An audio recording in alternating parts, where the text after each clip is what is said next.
भगवान को पाने के लिए भोले भाले लोगों को सबसे बड़ी प्रॉब्लम आती है कि कहाँ भगवान और कहाँ हम संत लोग कहते हैं भगवान से प्यार करो। अरे भला भगवान से हम प्यार करेंगे और भगवान हमसे प्यार करेंगे?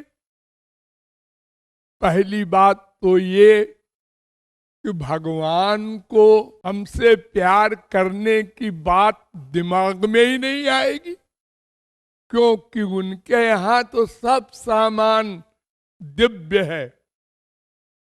शरीर दिव्य, मन दिव्य, बुद्धि दिव्य, सब शक्तियां दिव्य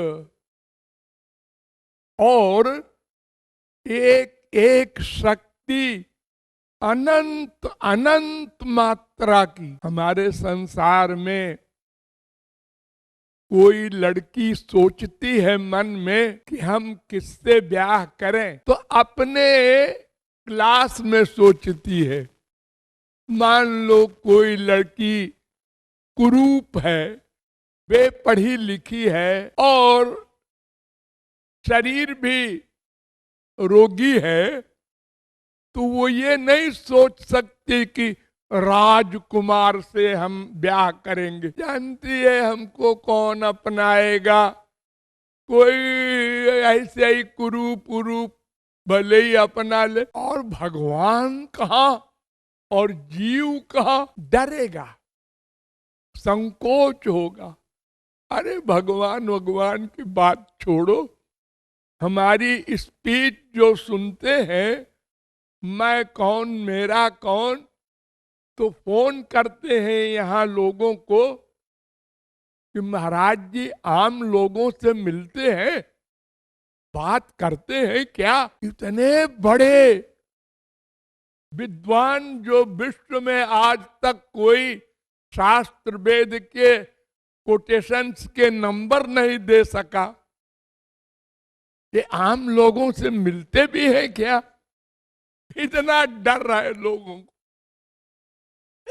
तो फिर भला भगवान से हम लोग प्रेम करेंगे और वो हमसे प्रेम करेंगे, ये तो सोचने की कभी कल्पना भी नहीं करेगा कोई।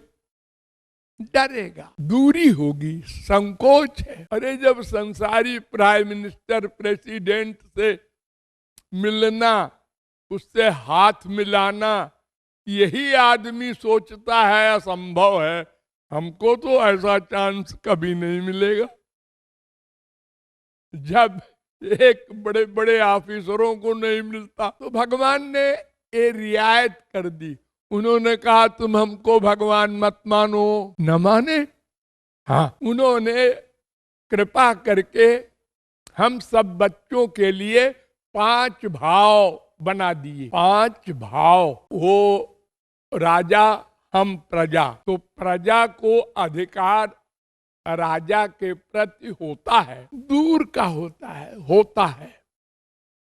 अपनी बात राजा से हर प्रजा का आदमी कह सकता है, अगर सही सही राजा है। लेकिन बहुत दूरी का रिश्ता है। इससे ऊंचा रिश्ता होता है दास और स्वामी का, जो गवर्नर का ये है। अरे चपरासी हो गवर्नमेंट हाउस में घुस जाता है, अरे झाड़ू लगाने वाला भी घुस जाता है, वो लिखा पढ़ी नहीं करता। एक कलेक्टर को भी अगर मिलना हो गवर्नर से, तो कैसे मिले, क्या बहाना करें, क्या काम बतावें।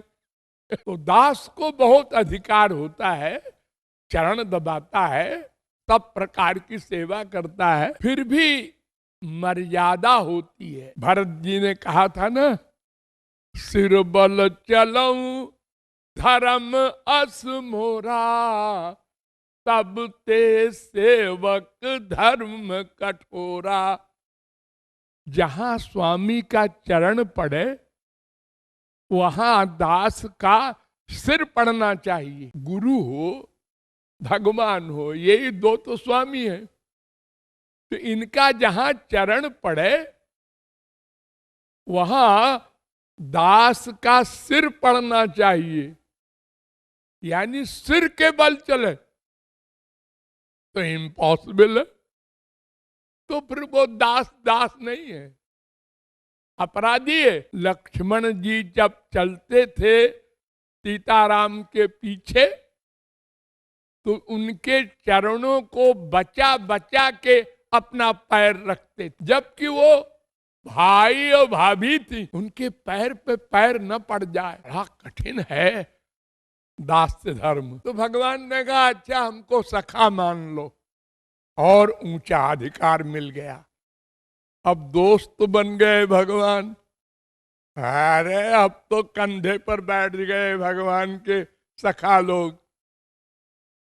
चल घोड़े, खेल में हार गए तो जो हारेगा घोड़ा बनना पड़ेगा। ठाकुर जी ने जानबूझ के अपने को हरा दिया कि सखाओं को सुख मिलेगा, हमारे कंधे पर बैठेंगे। जिसकी भ्रिकुटी विलास से अनंत ब्रह्मांड का प्रलय हो जाता है, उसके कंधे पर अपढ़ गंवार वो सखा बैठा है और अपनी एड़ से उनकी छाती में मार रहा है पैर, एक घोड़े और तेज चल। और ठाकुर जी भी विभोर हो रहे, ये सखा को अधिकार है। संसार में भी दोस्त को सब अधिकार होता है ना।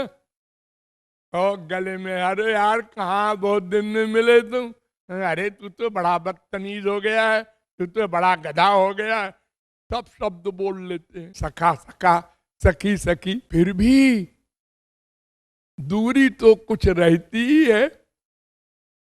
माँ बेटे में जो रिश्ता होता है और जितनी प्राइवेसी होती है वो दोस्त को नहीं बताई जाती, वो संबंध और नजदीक का होता है। ठाकुर जी को उखल में बांध देती है माँ, ठाकुर जी रोते हैं बाकायदा, फिर भी थोड़ी दूरी रह गई अब भी। तो अंतिम भाव है पांचवा मधुर भाव, प्रेयसी और प्रियतम का भाव। ये गोपियों का भाव था, पति भाव नहीं। पति भाव तो नीचे होता है, प्रियतम का भाव। घर में पति है और पर पुरुष को कोई पति माने, ये प्रियतम का भाव है, जिसको जार कहते। व्यभिचार संसार में कहलाता है। ये गोपियों का प्यार था। इस प्यार में क्या खास बात, अब देखिए शांत भाव में एक भाव है, वो राजा हम प्रजा, दास का अधिकार नहीं है। जैसे प्राइम मिनिस्टर का नौकर उनके घर में घुस जाता है बिना लिखा पढ़ी के, ऐसे हर पब्लिक नहीं जा सकती। और जो अधिकार सखा को है वो दास को नहीं है, जो अधिकार बेटे को है वो सखा को नहीं है। बाप की प्रॉपर्टी में पूरा अधिकार है बेटे का, लीगल, सखा का नहीं है। और जो अधिकार प्रेयसी को होता है प्रियतम के प्रति, वो अधिकार मां को भी नहीं होता, बाप को भी नहीं होता। बहुत सी प्राइवेट बातें स्त्री पति ही जानते हैं, वो माँ बाप को नहीं बताई जाती। बहुत सी बातें माँ बाप को बताई जाती है, दोस्तों को नहीं बताई जाती, घर की बदनामी हो जाएगी। बहुत सी बातें दोस्तों को बताई जाती है, नौकर को नहीं बताई जाती। बहुत सी बार नौकर को बताई जाती है, पड़ोसी को नहीं बताई जाती।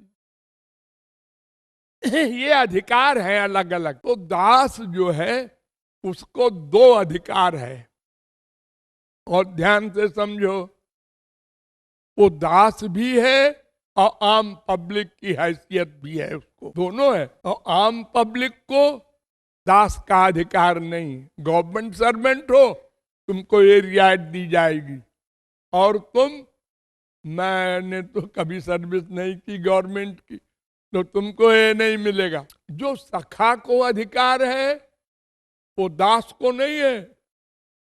कोई नौकर अपने स्वामी के गले में हाथ डाल के और क्यों बे क्या कर रहा था, अभी तक आया नहीं, ऐसे नहीं बोल सकता। सर्विस से निकाल दिया जाएगा, पिटाई हो जाएगी। और जो अधिकार बेटे को है वो सखा को भी नहीं है। लेकिन जो नीचे वाले को अधिकार है वो ऊपर वाले को है। यानी दास्य भाव में दो भाव है, शांत भी है, दास्य भी है। सख्य भाव में तीन भाव है, वो सखा भी है और दास भी है और शांत भाव भी है। और बेटे को चार भाव है। वो बेटा तो है ही है, बाप तो है ही है, सखा भी है, एडवाइजर है और साथ में सेवा तो करता ही है माँ बाप। और बेटा भी माँ बाप के बड़े होने पर सेवा करता है। और माधुर्य भाव में ये विशेषता है कि पांचों भाव है। जब चाहे दूर की पब्लिक बन जाए, सबके सामने संसारी स्त्री भी कैसे बैठती है। प्राचीन काल में तो सास ससुर जेठ के आगे घूंघट में यूं बैठती थी और पति को चोरी चोरी देखती थी। आजकल माना ही पर्दा नहीं है, लेकिन फिर भी मर्यादा तो है। ऐसे तो नहीं है कोई स्त्री दौड़ के लिपट जाए जैसे प्राइवेट कमरे में प्यार करती है, ऐसे ही बाप के सामने ससुर के सामने करे। ऐसा तो कहेंगे पागल खान में बंद कर देंगे उसको। तो माधुर्य भाव में जब चाहो प्रियतम बना लो, जब चाहो बेटा बना लो, जब चाहो सखा बना लो, जब चाहो दास बना लो प्लस व्यवहार भी करो। संसार में ऐसा नहीं कर सकते। कोई पति को कहे बेटा इधर आना, है कहेंगे तो गई, पागल हो गई। भाव रखती है एक स्त्री पति के प्रति।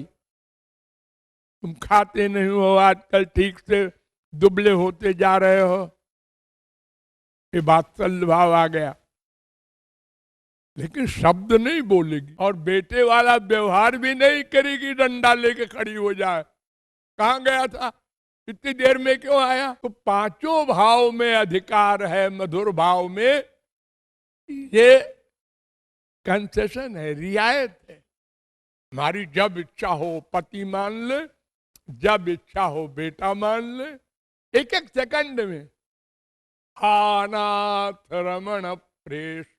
ऐसे ही पृथ्वी जल तेज वायु आकाश, ये पांच तत्व होते हैं, इससे शरीर बना है आपका। तो एक होता है आकाश, उसमें शब्द ग्रहण होता है। हम बोल रहे ये आकाश में जा रहा है, लेकिन आकाश में और कोई गुण नहीं है। उसको छू नहीं सकते, उसका रूप नहीं है, दिखाई नहीं है कुछ पड़ सकता। उसमें कोई तरल तत्व नहीं है, उसमें कोई आग नहीं है, वो कोई कठोर वस्तु नहीं है, केवल आकाश है। और वायु उससे पैदा हुआ, उसमें दो गुण है। एक तो वायु का स्पर्श होता है, लेकिन आकाश का स्पर्श नहीं हो सकता। वो खाली शब्द ग्रहण करता है। उससे उत्पन्न हुई आग तेज, उसमें तीन गुण हो गए। वो रूप भी है आग का, दिखाई पड़ रहा है, स्पर्श भी है, छू सकते हैं आग को। और उससे पैदा हुआ जल, उसमें पीछे के सब गुण हैं। उससे पैदा हुई पृथ्वी, उसमें शब्द स्पर्श रूप रस गंध सब पांचों गुण हैं। जैसे मधुर भाव में पांचों भाव हैं, ऐसे पृथ्वी में पृथ्वी जल तेज वायु आकाश पांचों सब्जेक्ट हैं। और संसार में एक पदार्थ भी है लहसुन, उसमें 6 रस है, मधुर, अम्ल, लवण, कटु, तिक्त, कषाय। और पापड़ खाते हैं आप लोग, उसमें भी है शब्द, स्पर्श, रूप, रस, गंध। जब पापड़ को देखा, हाँ रूप है, दांत से दबाया आवाज हुई, और उसमें मसाला पड़ा है, खुशबू आई, और फिर लार मिल गई, रस मिला, शब्द, स्पर्श, रूप, रस, गंध। तो मधुर रस में 5 रस होता है, इसलिए सर्वश्रेष्ठ रस माना गया है। Thank you.